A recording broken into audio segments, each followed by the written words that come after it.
Salafis are ultra-conservative Muslims who really advocate an adherence to all the strict interpretations of the religion, of the Quran, of the Prophet, saying they dress like the Prophet in terms of the long galabayas, in terms of growing their beard. Their women are normally covered with the face veil or the niqab. Now, they are the group that initially called for the protest on Tuesday, coinciding with the anniversary of September 11, because they heard the movie was going to be broadcast in the States on that date. That's the first group that started taking part in these protests. Would you like me to go on, or would you like us to go through the breakdown? Well, let me follow up. Thank you. Let me follow up on that point.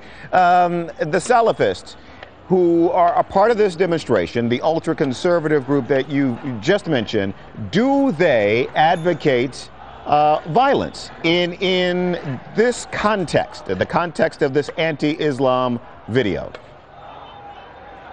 In the context of this very specific incident, we actually managed to interview 2 days ago the very man who first issued the call for this protest on Egyptian TV stations. He was the head of the Salafi coalition who originally called for this protest and then backed out after the violence broke outside the United States embassies. Now, he specifically told us that they were not advocating violence, that the point for calling for the protest, in fact, he said, we're very much aware that the United States government is not linked to this movie in any form, but it was our only way, our only venue to go outside the embassy of the government where the men who produced this film reside, to ask them to take action against these men to stop the airing or the broadcast of this movie. They had no intention for violence. In fact, he told me they were not happy when men scaled the wall and brought down the U.S. flag. And there was really a turning point here when Ambassador Stevens in Libya lost his lives in the attack. You could clearly see the turning point there with Salafis then saying, and with the violence outside the embassy here between the protesters and riot police increasing. That's when the Salafis decided they're going to be pulling out from these protests, at least here in Cairo. And yet the leaders of the Salafis in Egypt have not appeared. Maybe they've spoken to you, but I'm not sure. Correct me if I'm wrong here.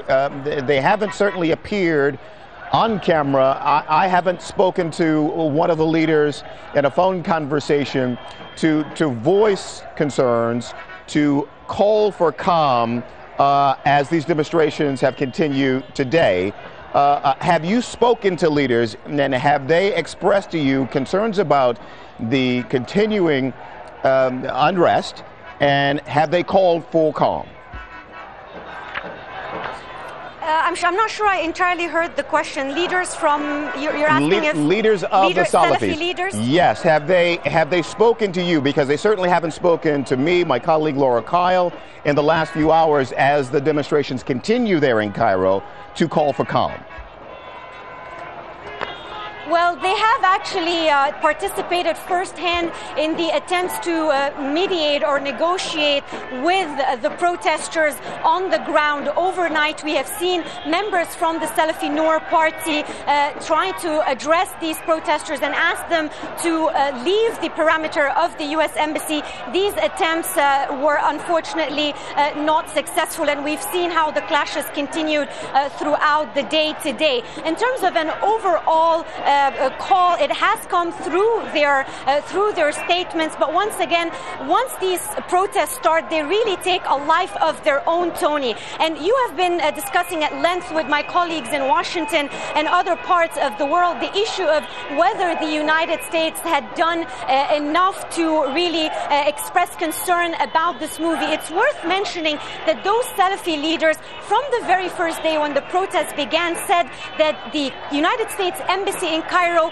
directly contacted them, members of the Noor Party and the Salafi coalition, expressing their dismay at the movie, saying that this movie does not represent American values, but at the same time, American values is to respect freedom of speech, but at the same time not insult religions. And in fact, those Salafi leaders tweeted and issued statements making it very clear and thanking officials from the embassy here in Cairo for expressing their dismay about this movie.